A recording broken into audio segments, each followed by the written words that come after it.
Ada seorang penulis namanya Ernest Hemingway. Dia suka menulis, tapi dalam hatinya dia ingin buat sesuatu yang baru, sesuatu yang mendebarkan. Cerita-ceritanya selalu penuh dengan pengalaman hidup. Cerita-ceritanya, watak-wataknya semuanya melekat di hati kita. The Old Man and the Sea, ini sebuah cerita yang sangat indah tentang kehidupan di tepi pantai Cuba. Hemingway sendiri suka pergi memancing di Laut Caribbean, dan pengalaman itulah yang mengilhami ceritanya ini. Dalam ceritanya, laut bukan sekadar tempat, tapi satu watak yang hidup. Cerita ini mengingatkan kita betapa dalamnya perasaan manusia dan betapa indahnya hidup ini. Jadi, apa pendapat Anda? Apa pendapat Anda tentang The Old Man and the Sea? Jangan lupa komen di bawah, dan jangan lupa subscribe untuk video lain, dan like kalau suka video ini. The Old Man and the Sea is not just a story about fishing, it is a story about the meaning of life and the journey we all take. Santiago, the main character in this story, is a symbol of man's willpower, courage, and patience. Despite old age and hardship, he never gives up and never loses hope. His fight with the big fish is not just about victory, but also shows respect for nature. Hemingway teaches us that goals may be important, but the true meaning is the journey to achieve them. Pada tahun 1952, ketika The Old Man and the Sea mula diterbitkan, ia terus mendapat sambutan hangat dan pujian daripada para sarjana. Bahasa yang indah dan mesej yang mendalam menjadikannya sebuah karya klasik. The Old Man and the Sea telah diadaptasi ke dalam pelbagai bentuk seni seperti filem, teater, dan opera. Kesannya terhadap seni dan budaya tidak dapat dinafikan. The Old Man and the Sea bukan sekadar cerita, tetapi refleksi tentang perjuangan hidup dan makna mendalam tentang keberadaan manusia. Ini Santiago, pahlawan kita dalam cerita ini. Dia seorang lelaki yang berani dan nelayan yang berpengalaman. Hidupnya berkait rapat dengan laut, siang dan malam, tahun demi tahun. Hemingway menggambarkan tangan Santiago yang kasar, gelap terbakar matahari, dan berkerut karena air garam tanda perjuangannya dengan laut. Namun, meskipun menghadapi kesulitan, semangat Santiago tetap kuat dan penuh harapan. Walaupun hidupnya sederhana, jidse penjot, dan keberanian di Southern George, Arom Bechop City Explain Thangri. 84 tahun saya aku masih belum berikan. Tapi Thagoris posasa, ai tu nasawsing fancy nasib bah. Laut berbingkai dan so ithul du 12 tahun. Di lautan yang luas ini, Santiago tidak keseorangan.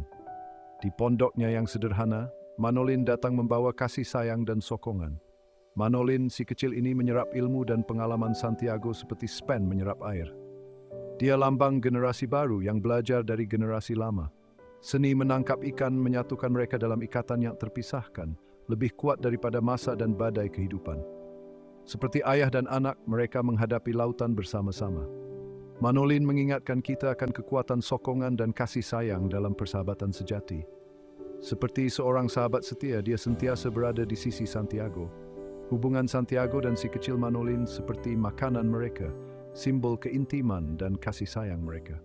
Matahari Starry terbenam. Santiago sedang bersiap sedia untuk pelayaran menangkap ikannya. Walaupun dia tidak berjaya menangkap sebarang ikan selama 24 hari, semangatnya masih kuat. Ini sudah menjadi rutin hariannya. Setiap tugas dilakukan dengan penuh teliti, mengasah senjatanya yang mencerminkan semangatnya yang tidak pernah luntur. Hemingway memperkenalkan kita kepada seorang lelaki yang tidak pernah berputus asa walaupun dibelenggu kekecewaan. Bagi Santiago, persiapan ini bagaikan udara suci. Dia kembali ke laut dengan harapan yang lebih tinggi dari sebelumnya. Matahari dah terbenam ke dalam laut, kegelapan pun mula menyelimuti sekeliling. Langit bertukar hitam, dan air laut pun jadi gelap. Pakcik Santiago berlayar jauh dari pantai dengan botnya sampai ke tengah-tengah lautan. Tiba-tiba, dia rasa macam ada sesuatu yang menarik tali pancingnya. Dia sangkakan itu cuma perasaannya saja, tapi rasa itu kuat sangat. Jantungnya berdegup kencang, dia pun menjenguk ke dalam air. Ini bukan ikan biasa. Ini mesti sesuatu yang luar biasa.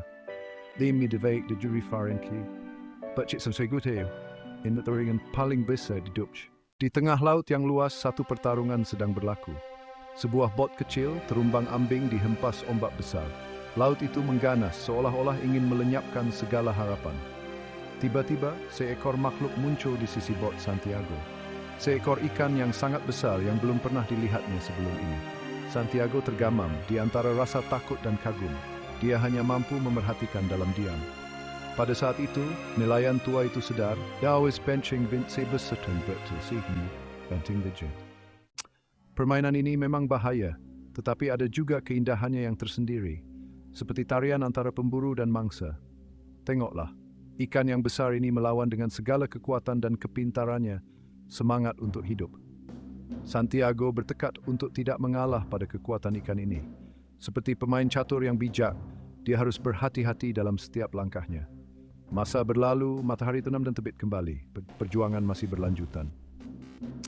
Ini adalah terinifat, kisah tentang Glecernai Baptin, note so bilge. Santiago rasa macam nak pengsan. Otot-ototnya sakit, matanya pedih kerana air laut. Tapi dia tak boleh putus asa. Dia teringat akan anak-anak buahnya yang memanggilnya dari pondok kecil mereka. Tapi dalam kesakitan dan kepenatan itu, Santiago mula rasa sesuatu yang baru. Rasa hormat yang mendalam terhadap makhluk yang sedang dia lawan. Ikan besar ini bukan sekadar buruan lagi, tapi satu lawan yang hebat dan harus dihormati. Santiago mula bercakap dengan ikan itu. Suaranya perlahan penuh dengan rasa hormat. Dia kagum dengan saiz, kekuatan dan semangat juang ikan itu. "Kamu memang luar biasa," katanya perlahan. "Aku akan tangkap kamu, tapi dengan penuh hormat. Tapi sebelum matahari terbenam, aku kena naikkan kamu ke atas pot aku." Satu ikatan yang pelik terjalin antara orang tua itu dan ikan tersebut. Dalam pertarungan mereka, mereka seperti bersatu. Ia adalah satu ikatan yang menunjukkan hubungan antara mereka, pesantren teremburu-buru, dan bagaimana rasa hormat yang mendiam berwujud di tengah-tengah pertempuran yang sengit. Matahari perlahan-lahan muncul dari laut seperti lampu besar yang terang. Sinarnya memancar ke atas Pakcik Santiago, dikelilingi lautan yang luas. Dalam pertarungan yang panjang dan sukar ini, manusia dan ikan itu memberikan seluruh kekuatan mereka. Tapi Pakcik Santiago tidak berputus asa. Semangatnya sekuat lautan. Kemudian laut menjadi tenang, seolah-olah berhenti sejenak untuk menyaksikan pertempuran senyap ini. Ombak besar menghempas perahunya yang kecil. Seolah-olah laut itu sendiri ingin menelan lelaki tua ini dan harapannya. Hanya bunyi tali pancing yang tegang, seperti benang halus yang ditarik kuat. Kesunyiannya di tengah lautan yang luas menunjukkan betapa sukar dan pentingnya pertempuran ini. Fikiran Pakcik Santiago tenang dan mendalam, setenang lautan. Dia tahu dia bukan sekadar nelayan biasa, tetapi seorang pahlawan yang melawan kekuatan laut. Setiap inci tubuh Pakcik Santiago verdoning. Hari baru menjelma, langit bertukar warna jingga, tetapi angin cuba tetap panas. Panas yang membahang ini turut dirasai oleh Santiago. Lali mukanya dibasahi peluh dan air laut. Setiap kali dia menarik tali pancing, setiap sentapan itu menyakitkannya. Tubuhnya mula mengalah, merayu untuk berhenti. Keletihan menghimpitnya seperti ombak besar, cuba menenggelamkannya, cuba mengalahkannya. Namun tangannya, tangan yang kasar, luka dan pedih akibat garam dan kerja keras, masih tetap memegang tali itu dengan erat. Ia adalah simbol semangatnya yang tidak pernah padam. Kesakitan menjala dari bahunya hingga ke tulang belakangnya, menusuk hingga ke tulangnya. Kelaparan melemahkannya, cuba merampas sisa-sisa kekuatannya. Tetapi Santiago tidak mudah mengalah. Dari dalam dirinya muncul satu kekuatan baru, kekuatan yang lahir dari pertarungan dengan alam. Kesakitan, keletihan, semuanya tidak lagi penting. Fokusnya hanya pada satu perkara. Dia seorang nelayan, laut adalah hidupnya, dan dia tidak akan menyerah. Dia teringat akan Manolin yang percaya kepadanya. Kepercayaan itu memberinya kekuatan. Dengan semangat yang tidak pernah padam, Santiago bertekad untuk mengatasi segala rintangan. Walau perit dan lelah, dia akan terus marah. Jauh di lautan, di tengah-tengah laut yang luas dan sepi, Santiago bertarung dengan seekor ikan yang besar. Angin membawa suaranya. Ada satu perasaan aneh yang mengingatkannya bahwa dia tidak keseorangan.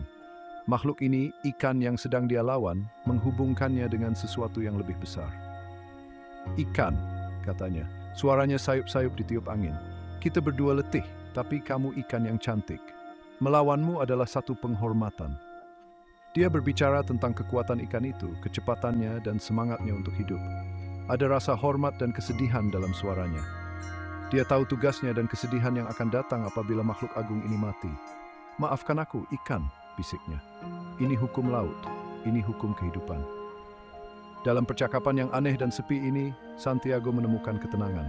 Dia melihat hubungan yang menghubungkan mereka, perjuangan untuk hidup di hutan belantara air ini. Dia tahu hanya satu yang boleh menang dalam pertarungan ini.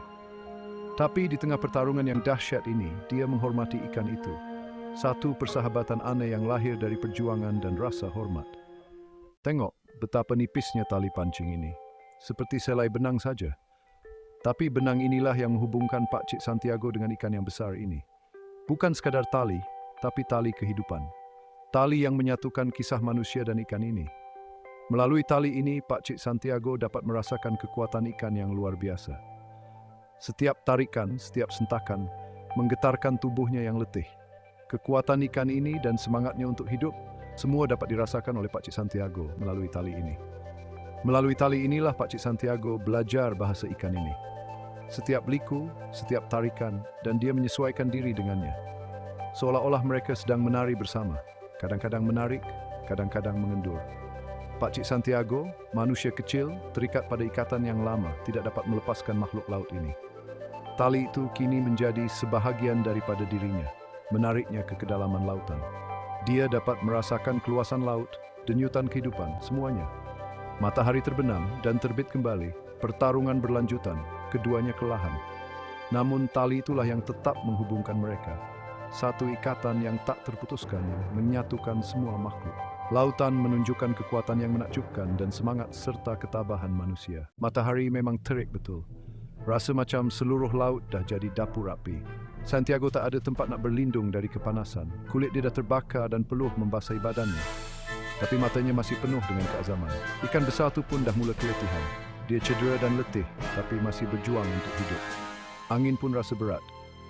Untuk seketika semuanya tenang. Inilah masa penentuan, manusia dan ikan, kedua-duanya kena gunakan seluruh kekuatan mereka. Santiago hampir berjaya menarik ikan todak yang besar itu ke arah potnya. Mata ikan itu masih terbuka, tetapi di dalamnya ada kekuatan dan semangat untuk terus hidup. Semasa Santiago mendekat, ikan itu memandangnya, seolah-olah memahami dan menerima kekalahannya. Suasana yang tenang dan penuh hormat menyelubungi bot kecil itu. Selepas pertarungan yang panjang dan sukar, satu ikatan yang unik terjalin antara pemenang dan ikan yang kalah. Masa seolah-olah terhenti. Lautan menjadi tenang sepi turut serta dalam detik yang suci ini. Kegembiraan Santiago tak lama.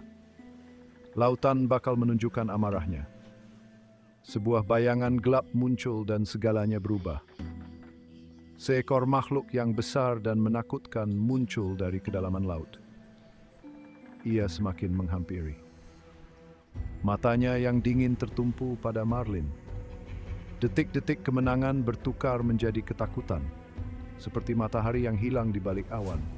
Kekuatan air, break time dan laparnya pemangsa menariknya mendekat. Santiago, walaupun kelelahan, bersedia untuk pertarungan lagi. Dia tahu dia mungkin tidak akan menang pertarungan ini. Tapi dia tidak akan menyerah. Dia tidak akan melepaskan usahanya. Makhluk yang menakutkan ini, tanpa belas kasihan, berilai, benits verbot, hila kelapar aja seperti yang buak-buak. Laut mengganas seperti raksasa yang marah, ombak bergulung-gulung dan menghempas bot kecil Santiago. Dan dari dalam kegelapan muncul satu bayangan yang mengerikan. Seekor jerung lapar dan kejam menuju ke arah hasil tangkapan Santiago. Gigi-giginya yang tajam siap untuk mengoyak daging ikan yang besar itu. Jantung Santiago yang tua dan letih berdegup kencang. Dia tahu ini permulaan satu pertempuran yang dahsyat, pertempuran yang mungkin meraguk nyawanya. Mengumpulkan sisa-sisa kekuatannya, Santiago bersiap untuk melawan. Dia menghujamkan tombaknya ke arah jerung yang lapar itu dengan sekuat tenaga. Jerung itu terluka dan marah menyerang bot Santiago. Ini adalah pertarungan yang tidak henti-henti, pertarungan yang Santiago rasa tidak mungkin dimenangkannya. Bau darah telah meresap ke dalam air, menarik lebih banyak jerung dari kedalaman laut yang gelap. Laut yang sama yang pernah memberinya harapan kini menjadi ketakutan terbesarnya. Keputusasaan mula menyelubungi Santiago. Namun di dalam hatinya yang tua dan letih, hati yang telah menghadapi badai kehidupan, masih ada secercah harapan. Seperti seorang pahlawan sejati, Santiago bersedia menghadapi takdirnya. Matahari perlahan-lahan terbenam di ufuk laut, cahayanya yang terakhir mewarnai air laut menjadi jingga dan merah muda. Pada saat itulah, perahu kecil Santiago yang sudah tua kembali ke pelabuhan dengan perlahan. Di sampingnya terikat rangka ikan marlin yang sangat besar. Tapi hati Santiago tidak merasa gembira. Dia berpikir, setelah bersusah payah begini, hanya ini saja yang aku dapat. Anak-anak yang bermain di tepi pantai, mana mungkin mereka tahu tentang kesedihan yang tersembunyi di lautan luas? Bau garam laut bercampur dengan asap dari cerobong rumah-rumah memenuhi udara. Ketika Santiago tiba di pelabuhan, nelayan-nelayan lain memandang perahunya dengan rasa terkejut. Semua mata tertuju pada rangka ikan marlin yang terikat di perahu Santiago. Santiago menggelengkan kepalanya dengan letih. Wajahnya dipenuhi rasa kecewa. Seekor ikan yang begitu besar, kini hanya tinggal tulang belaka. Inilah bukti nyata Nesvandoti. Berita kepulangan Santiago tersebar seperti api di seluruh kampung. Orang ramai berpusu-pusu keluar dari rumah mereka. Mata mereka terbeliak melihat potnya. Para nelayan berbisik-bisik sesama sendiri, kagum dengan ukuran rangka ikan yang belum pernah mereka lihat seumur hidup. Mereka yang pernah meragui Santiago kini tidak dapat berkata-kata. Di bawah langit yang berawan, rangka marlin yang besar itu terbaring di atas pot, menjadi bukti menunjukkan ketujuan. Seperti matahari yang terbenam, mewarnai langit dengan warna jingga dan ungu, begitu juga kisah Pakcik Santiago yang sampai ke penghujungnya. Tapi kawan-kawan, mari kita renungkan sejenak. Apa makna di sebalik perjalanan beliau? Apa yang telah kita pelajari daripada kisahnya? Tulang ikan todak yang besar itu, yang dulunya menjadi simbol kemenangan, kini telah memutih di bawah terik matahari dan garam laut. Ombak perlahan-lahan mengikisnya. Ini mengingatkan kita bahwa kejayaan tidak kekal abadi, seperti buih-buih ombak. Hidup ini seperti lautan, ada pasang surutnya, ada waktu senang dan susah, ada cahaya, dan ada juga kegelapan. Tapi kisah Pakcik Santiago bukan sekadar kisah seorang nelayan. Ini adalah kisah tentang semangat manusia yang tidak mudah patah. Kisah tentang keberanian, ketabahan, dan semangat untuk terus berjuang walaupun menghadapi rintangan. Ya, perjalanan Pakcik Santiago mungkin di lautan luas, tapi kisahnya mencerminkan pengalaman setiap insan. Kisahnya melampaui batas waktu dan tempat, menunjukkan potensi manusia yang tidak terbatas. Semangat kental Pakcik Santiago, tekadnya untuk mengejar impian, memberi kita kekuatan untuk percaya pada diri sendiri, untuk menghadapi cabaran dengan berani.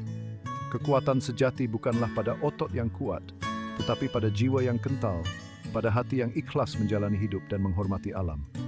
Pakcik Santiago, melalui pertarungannya dengan ikan todak yang besar itu, mengajar kita untuk menghargai dan menghormati kekuatan dan keindahan alam semula jadi, serta menghadapi segala cabaran hidup dengan penuh keberanian.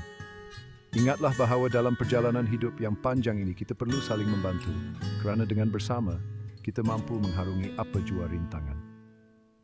Kisah The Old Man and the Sea bukan sekadar tentang pertarungan seorang lelaki tua dengan seekor ikan todak yang besar. Ia adalah kisah tentang semangat juang yang ada dalam diri manusia, harapan dan kekuatan kasih sayang keluarga dan kepercayaan pada saat-saat sukar. Hemingway pernah berkata bahawa kekuatan sebenar datang dari perjuangan, dari usaha dan dari keinginan untuk tidak berputus asa. Ketika kita menyaksikan penghujung perjalanan Santiago, kita sedar bahawa ini bukan sekadar kisah tentang seorang lelaki tua dan pertarungannya dengan lautan. Kita membawa bersama kita kemenangan dan juga keperitannya, pengajaran yang tersembunyi di sebalik setiap cabaran, dan semangat kental yang mendefinisikan sifat kemanusiaan kita. Perjalanan Santiago menjadi cerminan yang mencerminkan perjuangan kita sendiri. Saat-saat kegagalan kita dan harapan yang tidak pernah padam, yang terus mendorong kita maju. Dalam setiap keputusan yang berani, setiap tarikan marlin, setiap kali kita jatuh, kita melihat diri kita sendiri. Hemingway mengingatkan kita bahawa nilai seorang lelaki bukanlah diukur dari kemenangannya, tetapi dari keberaniannya untuk terus berjuang, tidak kira betapa sukarnya cabaran itu. Ini adalah satu cabaran untuk kita menghadapi cabaran kita sendiri, mencari kekuatan dalam kesusahan, dan berpegang teguh pada harapan, tidak kira betapa jauhnya. Jadikan semangat kental Santiago sebagai panduan kita, kerana dalam perjuanganlah kita menemui diri kita yang sebenar. Like, subscribe,